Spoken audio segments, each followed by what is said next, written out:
हाँ जी, ये भी इंपॉर्टेंट चैप्टर है लेकिन बट बहुत छोटा चैप्टर है, लेकिन इसमें एक चीज बहुत इंपॉर्टेंट है जिसमें से सवाल आ जाता हो, लेजर्स एंड ट्रायल बैलेंस। ये सबको ही पता होता है, ये कोई बात ढकी छुपी नहीं है। तो बिस्मिल्लाह करते हैं। पहले थोड़ा सा इसका मैं इंट्रोडक्शन करवाता हूँ आपको, फिर उसके बाद इसको मैं यहाँ से आपको पढ़ाऊंगा। जी जनाब, चैप्टर नंबर 3 में लेजर्स और ट्रायल बैलेंस होता क्या है कि सबसे पहले बनती हैं books of prime inventory,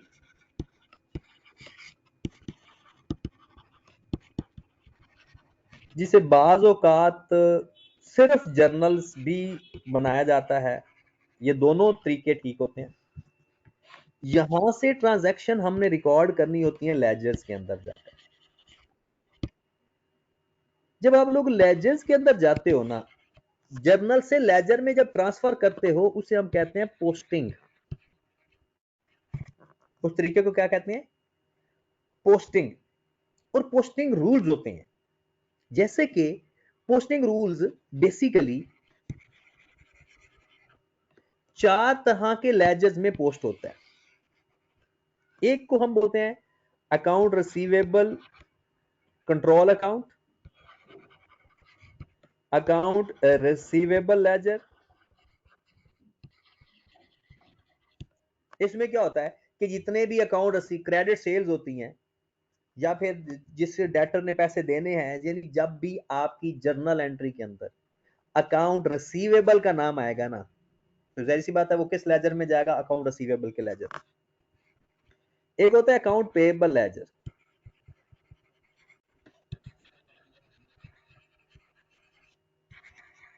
account payable ledger. इसमें क्या होता है कि सारी जो ट्रांजैक्शन होती हैं, जिस जिस ट्रांजैक्शन के अंदर अकाउंट पेएबल का नाम आएगा, that is account payable ledger. फिर होगा कैश बुक। ये हमारी बुक में नहीं लिखा हुआ लेकिन होता है। जिस ट्रांजैक्शन में कैश बुक आएगी, यानी कैश डेबिट या क्रेडिट होगा, वो कैश बुक में जाएगा या कैश लेजर में जाएगा। और इसके अलावा हर एक को आपने बोल देना है जर्नल लेजर।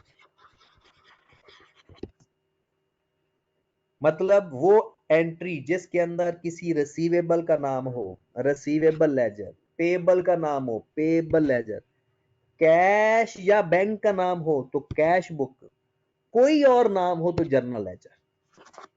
ये पेपर में सवाल आता है पोस्टिंग रूल में से, ठीक है? तो ये भी हमने पढ़ना भी है। फिर उसके बाद पोस्टिंग रूल्स के बाद अगली बात क्या हमें पता होनी चाहिए कि भाई जब लेजर्स बनाया जाता है तो बेसिक लेजर की 2 टाइप्स होती हैं। एक होती है टी फॉर्म, एक होती है रनिंग बैलेंस फॉर्म।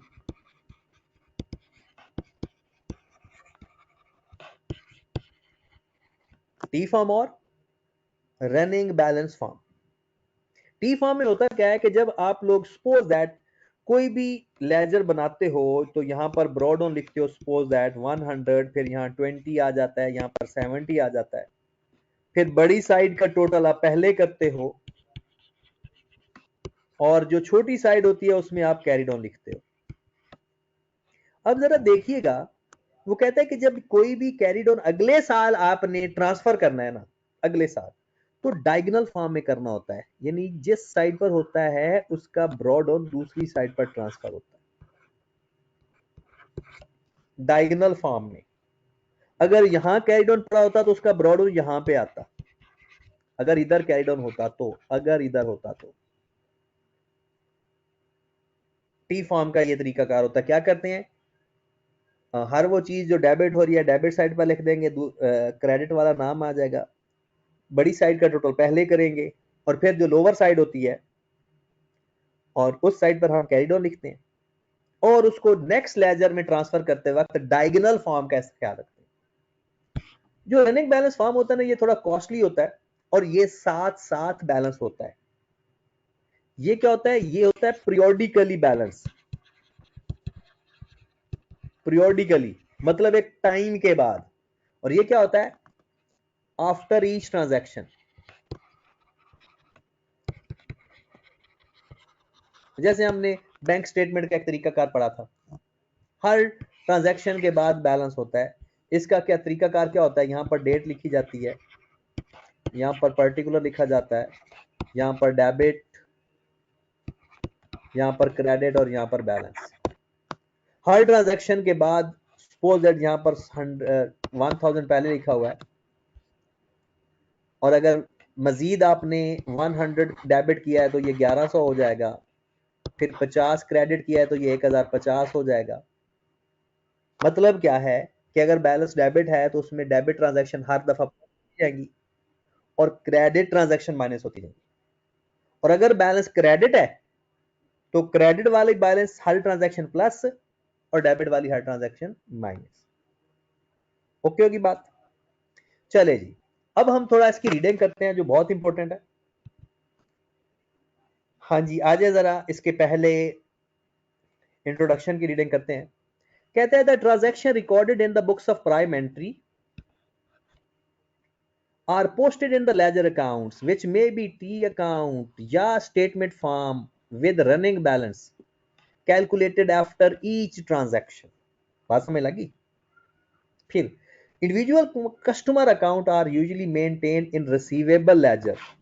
कहते हो इंडिविजुअल का जो अकाउंट होगा ना कस्टमर का, वो किस में होता है? उसको बोलते हैं रिसीवेबल लेजर, और सप्लायर को बोलते हैं पेएबल लेजर, बाकी सारे जर्नल लेजर।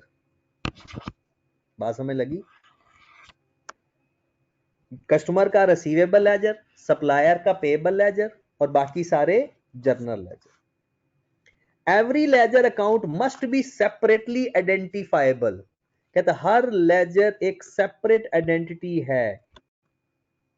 जैसे रेंट का अपना लेजर, सैलरी का अपना लेजर, स्टेशनरी का अपना लेजर, रिसीवेबल का, पेएबल का, कैपिटल का, सबका अलग लेजर होता है। It is often quicker and more convenient to give an account their own unique code number। कहता है आप ऐसा करो कि अगर आप ये चाहते हो कि आपको वो लेजर जल्दी मिल जाए तो हर लेजर को एक कोड दे दो, उसे बोलते हैं चार्ट ऑफ अकाउंट्स। कहते हैं design and arrangement of such code is known as chart of accounts. हर लेजर को जैसे आपको पता है ना, जब आप लोग किसी शॉपिंग मॉल से शूज खरीदने जाते हो तो अगर आपको कोई शूज पसंद आ जाए तो आप उसका कलर बताते हो तो वो एक कोड बोलते हैं कि भाई फलां चीज फलां नंबर का ना आप हमें वो जूता भेज दें। तो अगर वो उसके ना पता होगा, कोई अरेंजमेंट या डिजाइन उन्होंने नहीं किया होगा अपने स्टॉक को, तो फिर तो मुश्किल हो जाएगा ढूंढना। तो उन्होंने कोडिंग की होती है, तो जैसे ही वो बोलते हैं उन्हें पता होता है किस जगह पर पड़ा हुआ। तो बिल्कुल इसी तरह जब हमें किसी लेजर से कोई इंफॉर्मेशन चाहिए हो तो पता नहीं कितने सालों के कितने लेजर्स हों, तो जब कोड से पता चल जाएगा कि अच्छा जी फलां लेजर है, कोड पुट करेंगे, अब तो एक्सेल शीट है उसके अंदर डायरेक्ट फाइंड हो जाता है। फिर वो कहता है जी ट्रायल बैलेंस बनाया क्यों जाता है? कहता है ट्रायल बैलेंस बनाया जाता है check the arithmetical accuracy of the double entry, और trial balance is the starting point of financial statement. कहता है ट्रायल बैलेंस हम क्यों बनाते हैं? एक तो जब ट्रायल बैलेंस हो जाता है तो हमें यह पता चलता है कि प्लस माइनस में कोई गलती नहीं, और फिर ट्रायल बैलेंस बनाए बगैर हम फाइनेंशियल स्टेटमेंट कैसे बनाएंगे? तो कहता है जो है ना ट्रायल बैलेंस, पहली बात ट्रायल बैलेंस के बारे में 3 बातें आपको पता होनी चाहिए। पहली बात, it is a list of balances extracted from the ledgers. It is a list of balances extracted from the ledger, पहली बात। दूसरी बात, it is the it is used to check the mathematical या अरिथमेटिकल एक्यूरेसी, और तीसरा it is the starting point of the financial statement. ये 3 बातें आपको पता होनी चाहिए ट्रायल बैलेंस के बारे में। फिर ये हमने चैप्टर नंबर 1 में पढ़ा था कि income expense and drawings are closed, मतलब इसकी क्लोजिंग एंट्री होती है। ये पेपर में सवाल आया हुआ है, इंपॉर्टेंट। इनकम एक्सपेंस और ड्राइंग्स आर क्लोज्ड या ट्रांसफर्ड, और कैपिटल और यहां पर ये देखें एसेट्स, लायबिलिटीज और equity is balance with the next year. कहता है जो इनकम एक्सपेंस और ड्राइंग्स होती हैं वो उसी साल में क्लोज हो जाती हैं, अगले साल ट्रांसफर नहीं होती, वो प्रॉफिट एंड लॉस या अकाउंटिंग पीरियड में ट्रांसफर होती हैं। और जो एसेट्स होते हैं या लायबिलिटीज होती हैं वो अगले साल भी ट्रांसफर होती हैं। या पढ़ के देख लें, the next period start from with the balance of assets, liabilities and equity. लेकिन याद रखें कभी भी कोई अगला साल इनकम एक्सपेंस या ड्राइंग से शुरू नहीं होता कि ये पिछले साल के एक्सपेंस हैं। आप कहोगे सर प्रीपेड होते तो हैं, तो प्रीपेड हमारा एक्सपेंस थोड़ी होता है, वो तो एसेट होता है। एक्रूड एक्सपेंस हमारी लायबिलिटी होती है। लो जनाब, लेजर्स वो कहता है the store record from the books of prime entry is posted to the ledger account. कहता है जो बुक्स ऑफ प्राइम एंट्री का सॉर्टेड का मतलब है अरेंज किया हुआ रिकॉर्ड। कहता है accounts are kept together in a ledger. तो लेजर क्या हुआ? A ledger is a collection of related accounts. और कहते हैं इसके दो फॉर्मेट है, एक टी अकाउंट है और एक रनिंग बैलेंस फॉर्म है। और process classifying amount from books of prime entry to ledger is known as posting. T account में क्या होता है? ये बिल्कुल वही बातें लिखी हुई हैं सारी जो आप लोगों ने पढ़ी हुई हैं, बस एक दफा अंग्रेजी पेपर में आती है तो वो इसलिए पढ़ा रहा हूं। A simplified form of an account is widely used, मतलब बहुत ज्यादा इस्तेमाल होने वाला टी फॉर्म है। Debit transaction are posted on the left side और with the reference of the credit entry. ये पता है ना, जब हम एंट्री पास करते हैं कैश टू सेल तो कैश को डेबिट करेंगे लेकिन सेल के नाम से। कैश को डेबिट करते हैं सेल के नाम से। और credit transaction are posted right side with the reference of the debit entry. कैसे ये चीजें लिखी हुई हैं। फिर वो कहता है कि इसको बैलेंस कैसे करते हैं।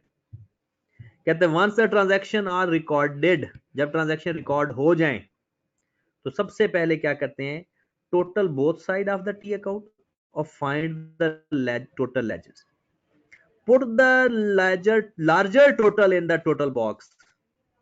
कहता है सबसे पहले लार्जर टोटल लिखना है और वो दोनों साइड पे लिखना है, डेबिट साइड पर भी और क्रेडिट साइड पर भी। फिर insert a balancing figure on the side of T account which does not currently added up। वो कहता है जो छोटी अमाउंट है ना उसमें बैलेंस लिख दें। और फिर आपने जो कैरी डाउन बैलेंस होता है वो आगे किस तरह से करना होता है, डायगनली, और उसके ये नाम लिखे हुए। ये सारी बातें आपको पता है। और ये running balance for debit credit balance given है। यहां से ये पूरा पेज इंपॉर्टेंट है, very very very very important. और इसमें से पेपर बहुत ज्यादा आता है, बहुत ज्यादा।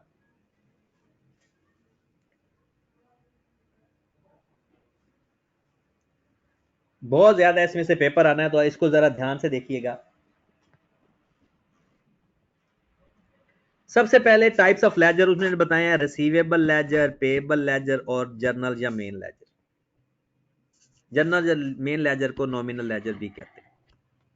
जरा देखिएगा, कहते हैं रिसीवेबल में क्या होता है, ऑल इंडिविजुअल कस्टमर अकाउंट्स, जिसको सेल्स लेजर या कस्टमर लेजर भी कहते हैं। ये सवाल पेपर में आया हुआ है। कहता है सेल्स लेजर सेल अकाउंट को कहते हैं या रिसीवेबल लेजर को कहते हैं? तो याद रखें रिसीवेबल लेजर सेल लेजर का नाम है। और payable ledger all individual supplier account, individual supplier account. और it is also called the purchase ledger या सप्लायर लेजर। लेकिन होना क्रेडिट वाला चाहिए, आपको पता है ना, पेएबल या रिसीवेबल क्रेडिट वाले होते हैं। लो जनाब, ये पोस्टिंग रूल में से सवाल आता होता है, ये ध्यान से मैं आपको सिखाऊंगा। और फिर इसके बाद ये ज्यादा इंपॉर्टेंट नहीं है, इसमें से 2-3 सवाल आपको आ जाते हैं।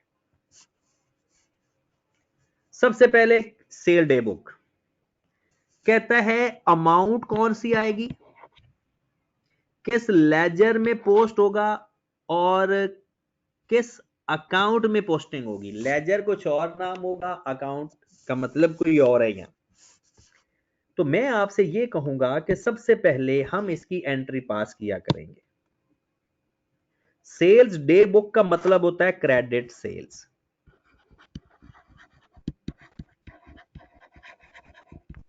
सेल्स डे बुक का क्या मतलब होता है? Credit sales. और अगर क्रेडिट सेल्स हूं तो एंट्री क्या पास होती है? अगर क्रेडिट सेल्स हूं तो एंट्री क्या पास होती है? Account receivable debit sales credit, ऐसे ही है।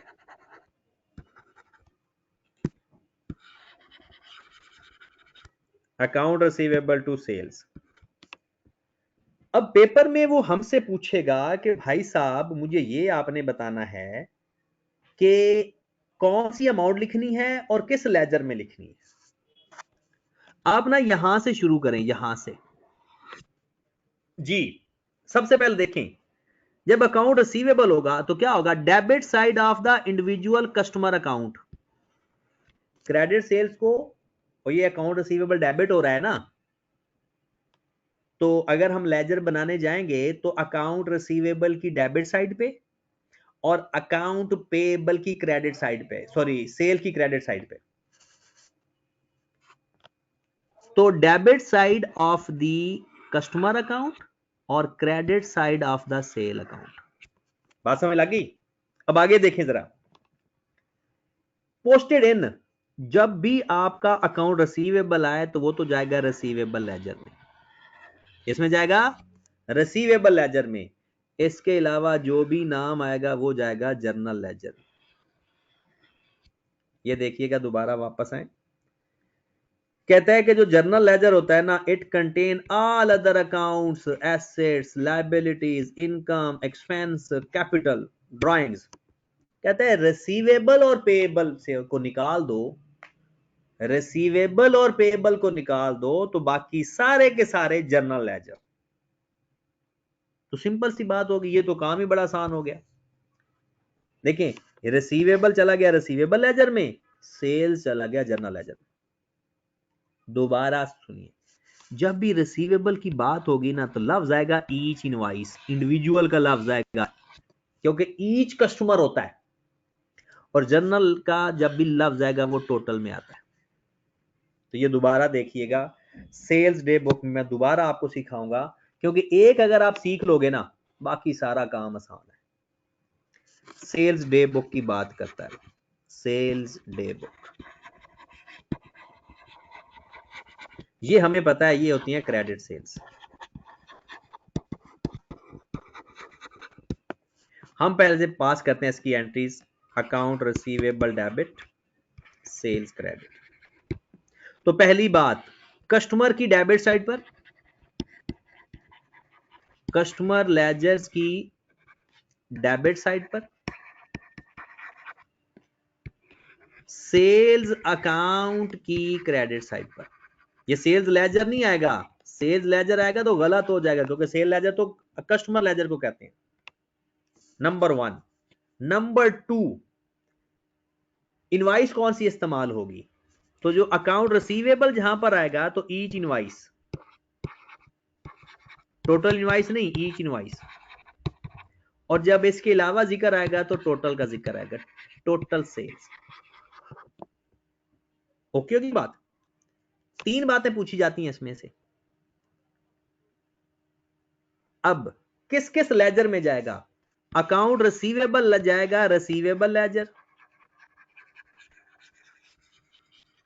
और सेल ले जाएगा जर्नल लेजर। बस इनमें से कोई एक बात हमेशा पूछी जाती है पेपर में, और 2-3 सवाल आते हैं यहां से। अब आओ जरा दोबारा सेल्स डे बुक में दोबारा देखें। पहले आप एंट्री दिमाग में पास करेंगे, आप लोग खुद एंट्री पास करना।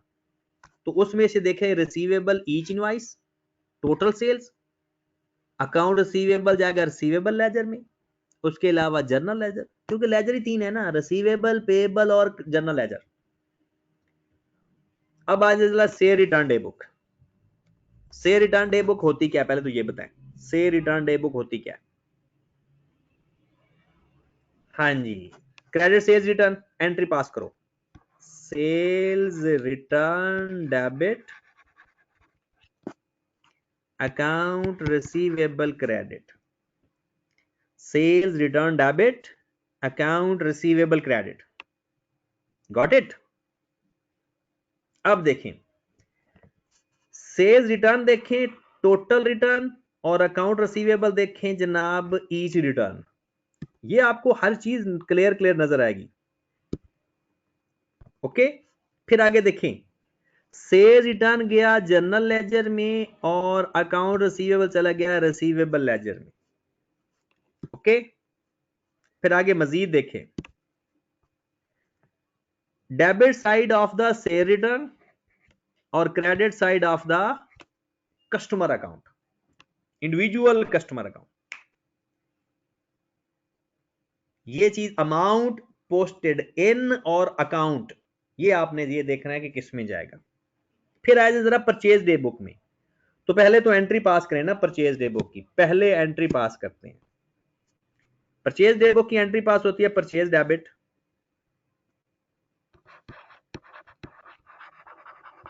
Account payable credit.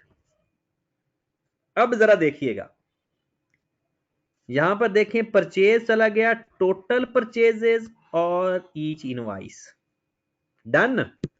फिर आगे देखिएगा, परचेज, जब परचेज का जिक्र आया तो वो बना जर्नल लेजर, और जब पेबल का जिक्र आया तो वो बना पेबल लेजर। फिर परचेज डेबिट हो गया तो debit side of the purchase account not ledger, और credit side of the individual supplier account. और परचेज रिटर्न डे बुक की पहले एंट्री पास करो, फिर यही काम करते हैं। ये बात अगर आपको समझ लगी है ना, तो समझो आपके 2-3 सवाल कंफर्म हो गए। और एक डिस्काउंट वाला और यहां से सवाल में धोखा दे जाता है क्या, वो अंग्रेजी ऐसी इस्तेमाल करता है। यहां पर आइएगा जरा, परचेज रिटर्न की entry account payable debit, purchase return credit, ऐसा ही होता है। अब जरा देखें, अकाउंट पेबल है तो ईच, फिर देखें payable ledger, debit side of the supplier account, return total return, journal ledger, credit side of the purchase return account. बात क्लियर होगी? अब आ जाओ जरा, ये तो हमने sale day book, purchase day book, sale return day book और परचेज रिटर्न डे बुक पढ़ा। अब आ जाओ कैश बुक में। कैश बुक में जितनी भी एंट्रीज आएंगी, जितनी भी एंट्रीज, यानी आप कैश बुक में कौन कौन सी एंट्रीज आ सकती हैं, एक cash cell, cash purchase, expense पे किए, डेटर से पैसे लिए, पेमेंट की, ये सारी जहां पर भी कैश आ रहा है वो।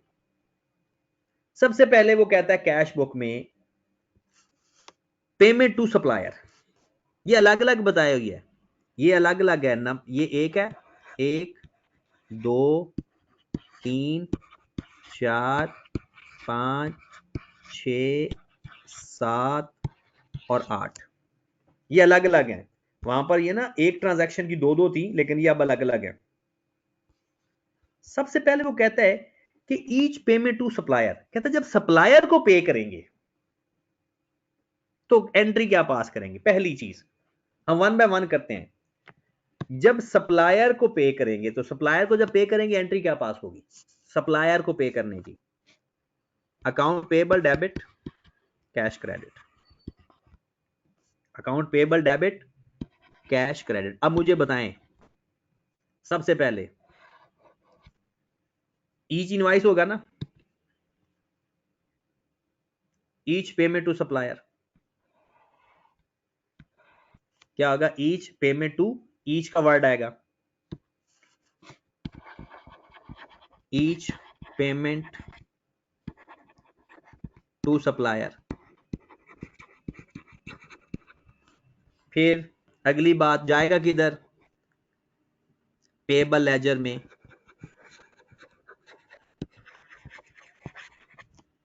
फिर आगे debit side of the individual supplier account, debit side of the individual supplier account. ठीक होगी बात। और ये जो कैश है, वो कैश बुक के बारे में उसने किताब के अंदर नहीं लिखा हुआ, लेकिन मैं आपको बता देता हूं ये क्या होगा। टोटल पेमेंट,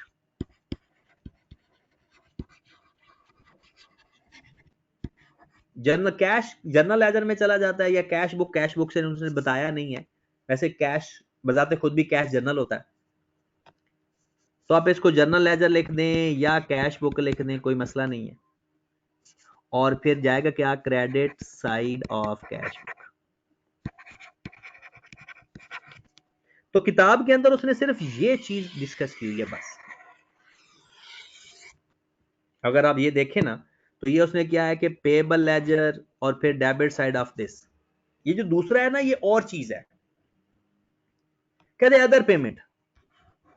अदर पेमेंट का मतलब क्या, एक तो होता है सप्लायर को पे करना, एक होता है कोई और पेमेंट करना। जैसे रेंट पे किया, जैसे सैलरी पे की, तो एंट्री क्या होगी। अब ऐसा करना है कि कैश वाला साइड छोड़ के ना दूसरी साइड को बस डिस्कस करना है, तो आपको सारी बातें क्लियर होगी, ये 8 बातें। अब मुझे बताएं जरा, कोई अदर पेमेंट करते हैं तो क्या एंट्री पास करते हैं, कोई भी पेमेंट करें, rent debit, cash credit, rent या सैलरी। अब देखें, अदर पेमेंट है, जर्नल लेजर है, क्योंकि रेंट तो जर्नल लेजर होगा ना, और debit side of the relevant account चला जाएगा। तो कैश के बारे में उसने डिस्कस नहीं किया। Got it. फिर देखें, डिस्काउंट फ्रॉम ईच सप्लायर। अब डिस्काउंट रिसीव्ड की एंट्री वो कह रहा है। डिस्काउंट रिसीव्ड की एंट्री बताएं क्या होगी, डिस्काउंट रिसीव्ड की। किसी को आती है डिस्काउंट रिसीव्ड की एंट्री? डिस्काउंट रिसीव्ड की एंट्री होती है मेरे भाई, account payable debit, discount received credit. इससे हमारी लायबिलिटी कम होती है, इससे हमारी लायबिलिटी कम होती है। Account payable to discount received. हाँ जी, बताएं जरा किधर किधर जा रही है ये अमाउंट जी। अच्छा सॉरी, ये ना, ये जो डिस्काउंट रिसीव्ड है ये इकट्ठी है, ये है, ठीक है। और डिस्काउंट अलाउड भी, ये दोनों इकट्ठी हैं। ये तीसरी एंट्री है, फिर ये चौथी बनेगी, ये पांचवी बनेगी, ये डिस्काउंट वाली ये है, 4 5 ये 6 बनेगी, ठीक है। अब जरा देखेंगे, discount received, account payable to discount received. देखिएगा जरा, सबसे पहले वो क्या कह रहा है, यहां पर मैं एंट्री पास कर देता हूं ताकि आपके लिए आसानी हो जाए। डिस्काउंट रिसीव्ड की एंट्री होती है जनाब, account payable debit, discount received credit. आओ जरा देखें, account payable, discount from each supplier, payable ledger, debit side of the individual account. फिर total discount, journal ledger, credit side of the discount, या purchase account. वो आपको पता ही है, या तो डिस्काउंट अदर इनकम में जाता है या परचेज में से माइनस होता है, ठीक है। डिस्काउंट अलाउड भी देख लें यहां पर, ये last one is discount allowed. Discount allowed की एंट्री क्या होती है, discount allowed debit to account receivable credit. तो यहां पर देखिएगा उसने ये बनाया हुआ है, discount to each customer, receivable ledger, credit side of the individual account. और डिस्काउंट अलाउड में क्या जाएगा, total discount, journal ledger, debit side of. यानी पेपर में वो कोई आपको एक ट्रांजैक्शन बताएगा और बताएगा कि बताओ इसमें डिस्काउंट किस लेजर में जाएगा। तो याद रखें, रिसीवेबल और पेएबल, रिसीवेबल और पेएबल के लेजर में, बाकी सारे जर्नल लेजर में। एक बात, फिर डेबिट क्रेडिट साइड आपने खुद डिसाइड कर लेनी है एंट्री को देख के। और फिर आ जाएंगे यहां पर, ये अलग अलग है, ये अलग अलग हैं। इसको चौथा नंबर दे दो और इसको 5वां नंबर दे दो। रिसीव फ्रॉम कस्टमर, जब कस्टमर से पैसे लेंगे तो एंट्री क्या पास करेंगे, कस्टमर से जब पैसे लेंगे, कस्टमर से जब पैसे लेंगे तो एंट्री पास होगी cash debit account receivable credit. इसको तो वो बता नहीं रहा, जहां कैश आ रहा है उसके बारे में वो कुछ नहीं बता रहा। तो जरा देखिएगा, from each receipt, receivable ledger, credit side. और अदर रिसीट का मतलब ये है कि आपने किसी और तरह से पैसे मिले, आपको कैश सेल लगा लो। वो कहता है फिर अदर रिसीट क्या होगा, जर्नल लेजर होगा और credit side of the relevant account. And last one is, कहता है ना जो सेल डे बुक में जो चीज ना आए, परचेज डे बुक में ना आए, तो आपको वो जर्नल में चाहिए, जैसे कपड़ा है, ऐसे बहुत सारी चीजें हैं। कहते हैं उसमें जो अकाउंट डेबिट होगा वो भी जर्नल होगा, जो क्रेडिट होगा वो भी जर्नल लेजर होगा, और डेबिट साइड और कहते हैं जो जर्नल में जो चीज जाएगी ना वो हमेशा जर्नल लेजर में जाएगी, और जो अकाउंट डेबिट होगा उसकी डेबिट साइड पर चला जाएगा, और जो अकाउंट क्रेडिट होगा वो। तो ये बहुत इंपॉर्टेंट है, इसमें से सवाल लाजमी आता है।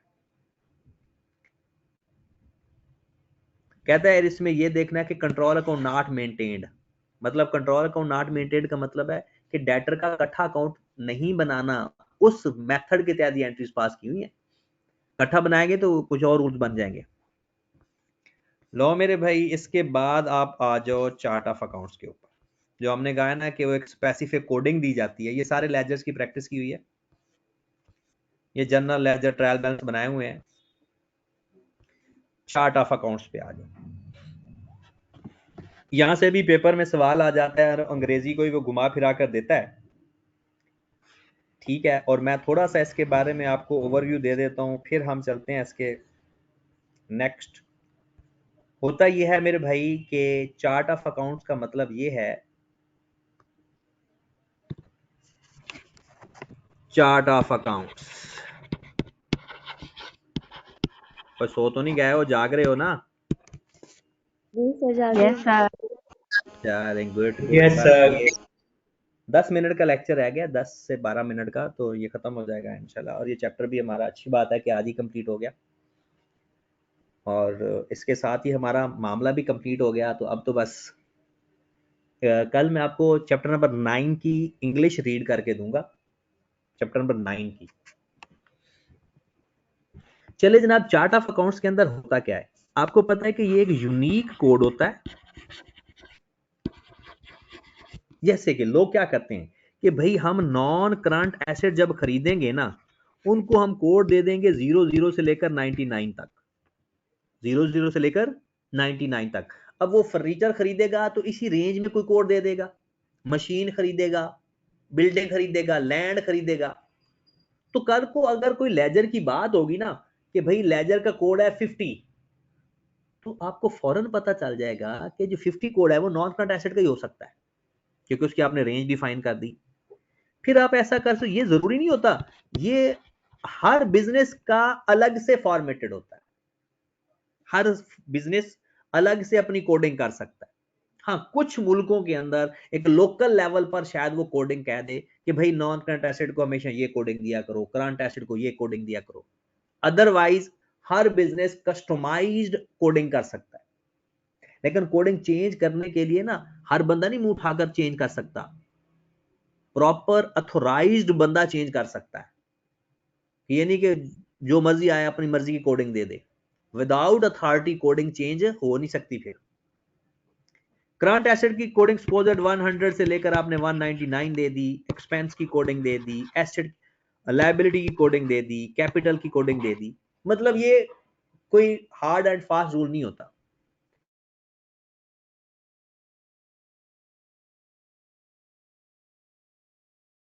चाहिए, ठीक होगी बात। तो ये अच्छी खासी अंग्रेजी लिखी हुई है। तो कहता है जी चार्ट ऑफ अकाउंट्स क्या है, अकाउंट्स का टेबल बना लेना, चार्ट बना लेना। कहता है this is a list of accounts created by a business, business खुद क्रिएट करता है, to organise into identified categories of assets liabilities. मतलब को आइडेंटिफाई करने के लिए कि कल को अगर उसको कोई लेजर की रिक्वायरमेंट है, रिक्वायर चाहिए, तो वो उस कोडिंग के जरिए as early as possible trace कर सके। तो क्या हुआ कि ये list of accounts created by the business to organise its financial transaction. फिर कोड ये नहीं कि एक ही कोड दो दो लोगों को दे, दो दो अकाउंट को दे दो, यूनिक कोड होनी चाहिए, यूनिक कोड एंड अरेंजमेंट। कहता है each journal ledger account is unique code and heading. कहता है हर लेजर का अपनी हेडिंग होगी यूनिक और अपना ही कोड होगा, जिससे क्या होगा, this is allow a business to generate instruction and policies to be followed by those members of staff responsible for recording the information. कहता है ये बात आपने उन लोगों को बतानी है, आईकॉम वालों को, जो मतलब जो रिकॉर्ड बना रहे हैं, उनको बतानी है कि भाई ये कोड आपने देना है, ये पॉलिसी है, इस तरह से आपने रिकॉर्डिंग करनी है, ये हेडिंग देनी है। This is a list typically arranged in order to the customary appearance. Customary का मतलब है अपनी मर्जी से आप कर सकते हो, लेकिन बाद में नहीं चेंज करना। इन एक दफा हर बिजनेस अपनी मर्जी की कोडिंग वगैरह हेडिंग वगैरह दे सकता है, लेकिन उसके बाद फिर नहीं चेंज होता। कहता है आप अपनी customary appearance in the financial statement, financial position, journal ledger accounts followed by the statement of comprehensive income. कहता है the structure and headings in the list consistent posting of the transaction. Consistent का मतलब है फिर सारी transaction के लिए वैसा होना चाहिए, ये नहीं कि एक की पॉलिसी एक लेजर के लिए कोई और पॉलिसी हो, दूसरे लेजर के लिए कोई और हो। कहता वो एक जैसी पॉलिसी होनी चाहिए, कोड सबके डिफरेंट होने चाहिए। कहता जो डिजाइन है, डिजाइन एंड जो फ्यूचर चेंजेस हैं, फ्यूचर चेंजेस तो आपको पता है आप बगैर अथॉरिटी के कर नहीं सकते, और डिजाइन हर कंपनी अपनी मर्जी से कर सकती है। A company might have complete freedom in designing it's chart. उसको मुकम्मल फ्रीडम है कि वो जैसे मर्जी चार्ट बना सके। इन सम कंट्रीज, कुछ मुल्कों में government might issue a generic chart of accounts of which business select those codes. कहते कुछ मुल्कों के अंदर कुछ गवर्नमेंट, लोकल गवर्नमेंट कह देती है भाई नॉन करंट एसेट की ये कोडिंग हो, करंट एसेट की ये हो, एक्सपेंस और लायबिलिटी की ये हो, अदरवाइज फुल फ्रीडम होती है। In order to a vigilant control over accounting framework, no accounting personnel is allowed to make amendment including opening a new head of account। ना वो कोई कोड चेंज कर सकता है, ना कोई नया हेड बना सकता है, unless specified written approval thereof is sanctioned by the finance function, head of finance function। कहता है जब तक हेड ऑफ फाइनेंस फंक्शन मतलब सीएफओ वगैरह इजाजत नहीं देंगे ना, तो ना तो वो कोई नया हेड क्रिएट कर सकता है और ना ही कोई कोडिंग चेंज कर सकता है, कोई भी बंदा। ठीक होगी बात। पहली बात, डिजाइन हर कंपनी को फुल फ्रीडम है, जैसे मर्जी कोडिंग करे। कुछ लोकल गवर्नमेंट में डिसाइडेड होता है, और किसी भी बंदे को चेंज करने की इजाजत नहीं है जब तक कि वो हेड ऑफ फाइनेंस से परमिशन ना ले। फिर ऑब्जेक्टिव तो आपको पता ही है इसका क्या ऑब्जेक्टिव है। The aim is to ensure that, पहली बात कि ऑल ट्रांजैक्शन आर रिकॉग्नाइज्ड। जब कोडिंग होती है ना तो ट्रांजैक्शन भी हो जाती है। जब हम कोडिंग कर रहे होते हैं ना, कोई कोड मिस हो तो हमें लगता है कि कोई ट्रांजैक्शन मिस हो गई है, तो ये भी इसका फायदा होता है कि कोडिंग का, कि हम जब कोडिंग दे रहे होते हैं तो हर ट्रांजैक्शन हमें लगता है कि ओके है, रिकॉर्ड हो रही है। फिर the organise aim is to maintain appropriate chart of accounts in order to cater the present and future monetary transaction, कि उसमें एक्यूरेसी भी है। और दूसरी बात बेसिकली ये होता है कि जब भी आपको कोई और एंट्री चाहिए होती है, या किसी अपने पर्सनल कहते होते हैं मैनेजमेंट को, तो हमें कोडिंग के जरिए इजीली एक्सेस मिल जाती है कि अच्छा ये कोड है, तो हमें लेजर वो मिल जाता है। ये उसने एक स्पेसिमेन बनाया हुआ है, लेकिन नॉन करंट एसेट का बनाकर फिर लैंड बिल्डिंग के लिए कोडिंग कर दी, फिर करंट एसेट की उनकी कोडिंग कर दी। उसके बाद ट्रायल बैलेंस है जनाब। ट्रायल बैलेंस के बारे में मैंने जो बातें बताई हैं वो वही हैं कि trial balance is the memorandum listing of accounts as the internal check of the mathematical accuracy. It has two column, एक डेबिट और एक क्रेडिट, और these column must be equal. तो इसका मतलब है कोई भी अरिथमेटिकल एरर नहीं है।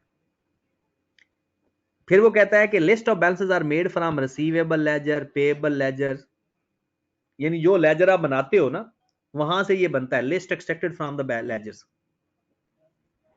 कहता है जनाब सोर्स ऑफ डाटा, ये इंपॉर्टेंट है, पेपर में सवाल आया हुआ है इसमें से तीनों में से। क्या? The source of balance preparing the trial balance, पहली cash book, receivable ledger, payable ledger और जर्नल लेजर। वो इन्हीं के कैरी ऑन लिखते हो ना, उनके कैरी ऑन जाकर ट्रायल बैलेंस में लिख देते हो, ट्रायल बैलेंस बन जाता है। पर्पस क्या है जनाब? स्टार्टिंग पॉइंट है फाइनेंशियल स्टेटमेंट का, और ये मैथमेटिकल एक्यूरेसी चेक करके बताता है। इसकी लिमिटेशन क्या है, मतलब इसके नुकसान क्या हैं? कहते हैं हमें ये लगता है कि अगर ट्रायल बैलेंस टैली हो गया ना तो इसका मतलब है ये ठीक है, लेकिन ये जरूरी नहीं होता। कि कभी कभी ऐसा होता है कि दोनों साइड्स बराबर होने के बावजूद भी गलती होती है, तो फिर बड़ा धोखा हो जाता है हमें, क्योंकि हमें लगता है कि जी दोनों साइड बराबर है, काम खत्म। लेकिन बाद में पता चलता है कि भाई वो तो कुछ किसी वजह से ट्रायल बैलेंस टैली भी हो गया, जैसा कि एरर ऑफ ओमिशन। आप एक एंट्री भूल जाओ, पूरी पूरी एंट्री भूल जाओ, तो डेबिट और क्रेडिट साइड बराबर आएगी, यानी आपने ना डेबिट किया ना क्रेडिट किया। फिर एरर ऑफ प्रिंसिपल, मतलब posting on the right side of the wrong account nature wise. Error of principle का मतलब ये होता है कि आपने एंट्री पास करनी थी as machine debit cash credit 100 से, आपने एंट्री पास कर दी परचेज डेबिट कैश क्रेडिट। अब आपने इसकी जगह ये एंट्री पास कर दी गलत से, फिर भी आपका ट्रायल बैलेंस टैली हो जाएगा, क्योंकि आपने डेबिट क्रेडिट तो कर दिया ना। तो ये सवाल में बड़ा ध्यान से देखना, वो कहता है कि एरर ऑफ प्रिंसिपल होता क्या है? Posting on right side of the wrong account nature wise. लिखा बिल्कुल ठीक, लेकिन उसकी नेचर चेंज थी। जैसे मशीन हमारा एसेट होता है, परचेज हमारा एक्सपेंस होता है। फिर कंपनसेटिंग एरर। कंपनसेटिंग एरर का मतलब ये होता है कि आपने अगर डेबिट साइड पर गलती से 100 रुपया लिख दिया, तो क्रेडिट साइड पर भी गलती से 100 कर दिया, तो दोनों गलतियां आपस में कैंसल आउट हो जाएंगी, कंपनसेट हो जाएंगी, ट्रायल बैलेंस टैली कर जाएगा। वो बात समझ लगी है ना? फिर incorrect account in the books of both side, दोनों साइड पर ही आप गलत लिख दें। ये कंपनसेटिंग एरर और होता है, वो होता है आपने कोई डेबिट साइड पर गलती कर दी, किसी और जगह पर क्रेडिट साइड पर गलती कर दी। ये होता है कि आपने 100 रुपए की बजाय 1000 पैसे, आपने दोनों साइड पर गलती कर दी, तो इससे भी आपका ट्रायल बैलेंस टैली हो जाएगा। और posting to the wrong account but right on right side. Posting का मतलब क्या होता है कि आपने किसी और अकाउंट में पैसे लिखने थे और किसी और अकाउंट की उसी साइड पर पैसे लिख दिए। मतलब मैं आपको बात बताता हूं, आपको मिस्टर ए ने पैसे दिए थे, तो आपने एंट्री पास करनी थी कैश टू मिस्टर ए। आपने क्या कर दिया? Mister B to cash to mister B. आपने मिस्टर बी के अकाउंट में जाकर लिख दिए। अब एंट्री तो ठीक होगी, ट्रायल बैलेंस भी टैली कर जाएगा, लेकिन प्रॉब्लम क्या आएगा? प्रॉब्लम ये आएगा कि आपका मिस्टर ए उसी अमाउंट से रहेगा और आपने मिस्टर बी से कम कर दिया। तो ये पेज पूरे का पूरा बड़ा इंपॉर्टेंट है। ठीक होगी बात? लो मेरे भाई, ये हमारा काम हो गया कंप्लीट, और ये क्लोजिंग एंट्री मैं आपको बता चुका हूं, बल्कि ये कल मैं आपको बता दूंगा एक दफा। बैलेंसिंग ऑफ, ठीक है जनाब, नमाज का भी टाइम हो गया, बस 1 मिनट मुझे दे दें। ये क्लोजिंग एंट्री मैंने आपको बताया था किस किस की क्लोजिंग एंट्री होती है, इनकम की, एक्सपेंस की और ड्राइंग्स की। होती कैसे ये मैं आपको कल बता दूंगा। और बैलेंसिंग एंट्री किसकी होती है जनाब? एसेट्स, लायबिलिटी और इक्विटी की। इसको मैं समझा कल दूंगा आपको, ठीक है जनाब? अभी आप नमाज अदा करो, और इंशाल्लाह कल ना मैसेज के इंतजार करना, और इंशाल्लाह हम कोशिश करेंगे कि 10 बजे क्लास कर रख लें, ठीक है? ओके जी, अल्लाह हाफिज। अल्लाह हाफिज सर।